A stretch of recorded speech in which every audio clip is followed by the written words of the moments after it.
Hi, this is Terry. Welcome back to my channel. I woke up poor Adam from a nap, and so, but we just needed to get this recorded this afternoon.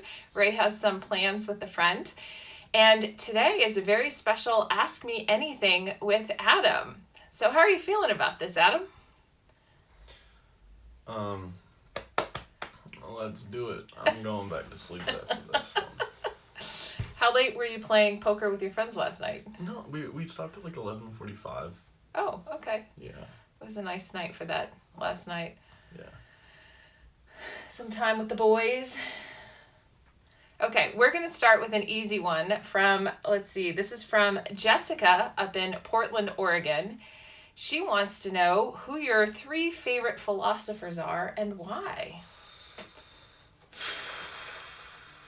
Okay, so for a long time there, Diogenes was up there because cynicism is like, it's pretty fucking dope. What is cynicism? Well, cynicism is, it originated in ancient Greece. It's an extension of some of the philosophies preached by Plato and Socrates.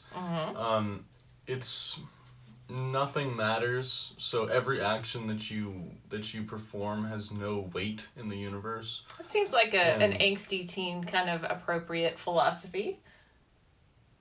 Yeah, no, it's actually a legitimate philosophy that someone actually like it's based around rejecting things that are not universally valid. Okay. So governments, there's not the same form of government everywhere, so rejecting government. Laws are not the same everywhere, so you reject laws. Clothing and values are not the same everywhere, so you reject those. So Diogenes ended up living in a barrel, and yeah, like defecated, masturbated on the fucking streets. And that's a philosophical extreme that I respect. Okay, and another one? I wouldn't even say he's in my top 3 right now, actually. But it's one that you know the most about because you did your senior thesis on him. Not him. On cynicism. Yeah. Descartes is right there. I love his perspective when he's writing. It's a very individualistic perspective. It feels like you're going along for the ride. Right now, David Hume, just for his perspective on the mind and how unbounded it is, because the mind can go from one end of the universe to the other in the blink of an eye. So, do you want to? So, Jessica asked specifically for more philosophy from Adam, but we can come back to it and you can drop it at the end. How's that? Yeah.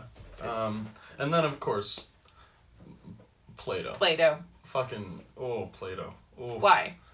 His dialogues are beautifully written. See, Aristotle's works of art that are written pieces of work. They're more outlines for his lessons. He didn't actually write anything. He was more of an actual teacher. So, at one point, I believe, was it Macedon? No. So, someone wanted to destroy all of Aristotle's work, but his disciples hid all of it. And it was all, it's like a PowerPoint presentation. It's like dots and shit. It's really not fun to read. But Plato, on the other hand, the allegory of the cave, when it is explained, is beautiful. The Meno is incredible to read. The way that he manipulates words, yeah, it's very fun. Okay, so next question is around how COVID is affecting your approach to dating and how it's affecting your friends' approach to dating. And this question came from Susan in Boulder, Colorado. So for some of us, it's giving us an excuse to not really try very hard. I mean... Are you still dating? Not dating. Hooking up? These are details that I'm not comfortable discussing with my mother. There's a few people. Because you sent us some texts saying, have somebody over, don't come into my room. Don't come in my fucking room. It's my room. Like, so how about your friends? Do you know how it's affecting their dating? everyone just has that. Yeah, no. I mean, yeah, everyone just has that one person or two people that they're fucking with or something. I don't know. Literally. Yeah. All right. So next question. This one is from Karen in San Francisco, and she wants to know if anyone is hosting parties, and if so, are they outside, are they inside, are people socially distancing? What are the dynamics around this? I saw a party on someone's Snapchat story recently, and I was like, that is not socially distanced. That's way too many people. I wouldn't even consider going to something like that. But it was outside. Okay. No masks, though. I'm just chilling with, like, maybe 5 people. You really narrowed Max. it down. It was a couple, and then it exploded, and then I feel like it's down to you, Christian, Barden, Carson. It didn't even explode. Well, It really didn't explode. You completely overreacted. The way you described it, because you've got Steiny, you've got... Well, okay, yeah. And She's then, living down in fucking Carmel now. Okay, and then you had the girls that you were hanging out with, Piper, in that group. Yeah, but... Yeah, they don't... They got mad at me last time. Because I show up hungover or something every time, apparently. Yeah, that's good. So you feel like you're doing a pretty good job with the social distancing or keeping the number of people that you're hanging out with to a minimum to kind of reduce the risk a little bit? Yeah, I mean, I see a needle on the road. I see if it has anything in it. Okay, so my friend Steph in, I think she's in San Ramon, would like to see a picture of your barbells. So I'm going to That'll be going up on the Instagram. Oh, it's bad. It's not a good setup. So what I want you to do is I want you to hold them somehow, and then I want a picture, and then we'll put that up. And maybe that will be, actually, that's going to be the... mid-curl so I can be flexing. That's going to be the thumbnail. So we need to go do that right afterwards. So that's the thumbnail. Okay, so Steph, you'll get a picture of that. So Joelle from Redwood City would like to know, what is inspiring you these days? What brings you the most positive energy? I can't even say this with a straight face. Positive energy? Okay. Wait, what's positive? She's asking for my inspiration and what's keeping me positive. Yeah, no, like, what is positive? I'm gonna interpret it in my own particular way. So, I am quite an existentialist person. I'm not a glass half full type of guy. Not even glass half empty at that point. I really question the purpose of the water in the glass. It's like, why am I here? Why is this water in this glass? Where is the glass? Mm-hmm. Does the glass have any weight on my life? You're a freaking philosopher. So, yeah, positivity is really not making a. Is there anything inspiring you these days? Like your poetry? You're writing some really great poetry. Well, I mean, the meaninglessness of whatever I'm doing, that's inspiring me. There's some ideas about being an ally that I've been struggling with lately. It's tough to be. It's hard to stand up to my friends sometimes.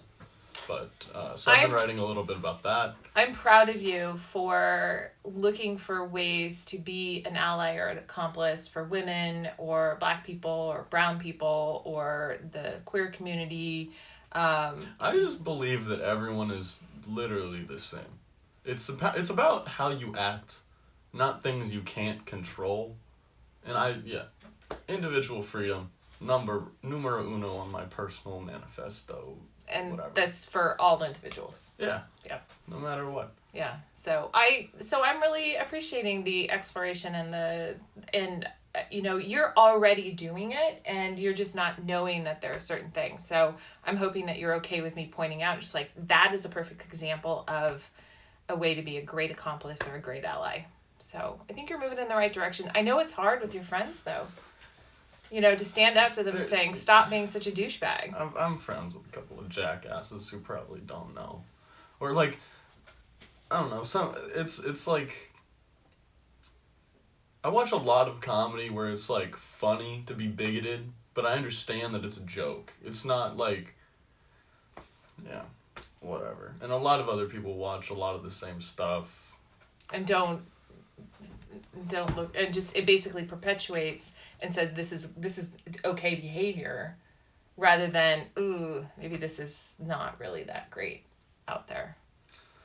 Yeah, but then it's a personal clash, because even the person that's performing the comedy, I think that they have the individual freedom to say whatever they want to say. So, yeah. That's a whole separate other topic. So, Donna from Redwood City Who's that? would like to know what you will remember from your COVID summer. Highlights, lowlights. Hopefully not much. Well, we're going to have these videos. You're going to remember just a little bit. Yeah, I'm going to look back and be like, damn, that goatee does not look good. Well, at least you shaved around here, so this Yeah, there's what am I going to remember? I mean, I had a girlfriend for a while. I'm probably Okay. going to remember that. Okay, but that's a different question. Oh. This is COVID summer. Unless you want to skip this and we jump to the other question. No, why would I skip this? Oh, we're at 12 minutes. Okay, we're going to stop at 15, so. Yeah, I'm just going to remember, I don't know, something. I'm gonna remember the detox week. Hopefully not. Oh, I hope you remember it so you don't ever have to do it again. Yeah.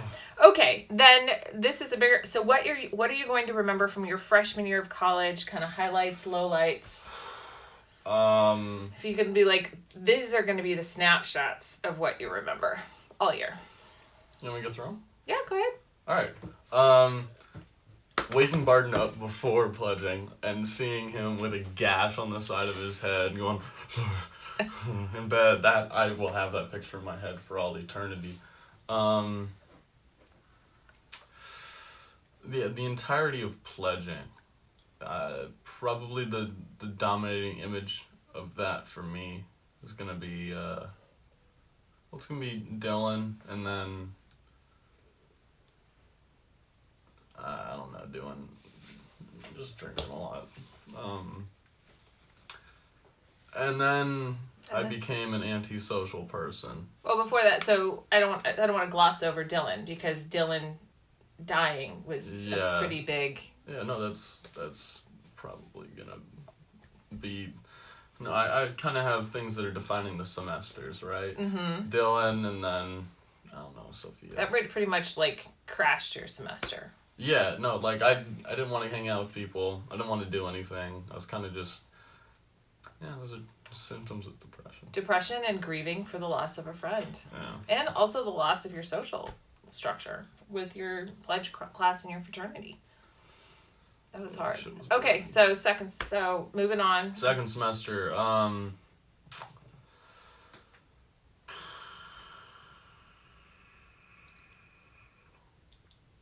yeah, probably just...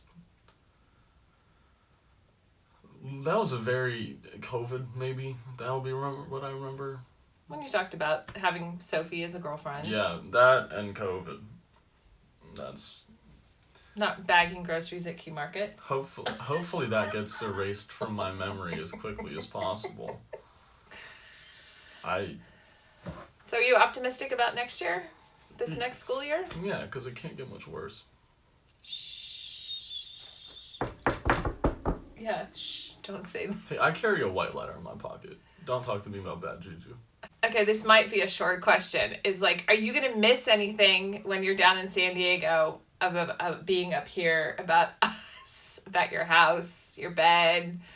Are you going to miss anything? Your dog, your cat? She's not his dog. She's your dog, Mother. Felix. You're going to miss Felix the cat? I'll miss Felix. And Zuko. Zuko the cat. Jackie.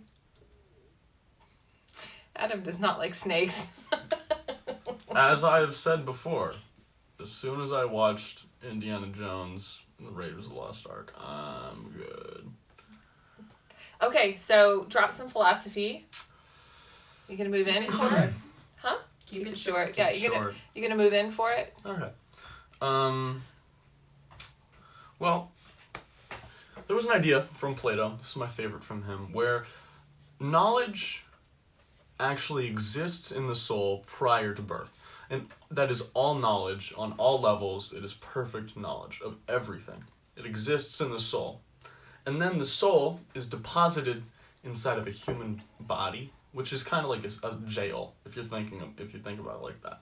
It's deposited inside of the human body, and all of the memories are erased. So at one point, the soul knew everything. So to Plato, acquiring knowledge is simply recollecting that knowledge. You're simply remembering it. So you can kind of try and coax out this knowledge by asking questions to someone and having them logically deduce the answers. And it's a way of teaching someone to remember what they had already learned. So I think we are going to have like 2 or 3 more with Adam. I have to check how many Saturdays we have left. And so if you have other questions for Adam or other suggestions of things we should talk Keep about. hitting up the likes on that video.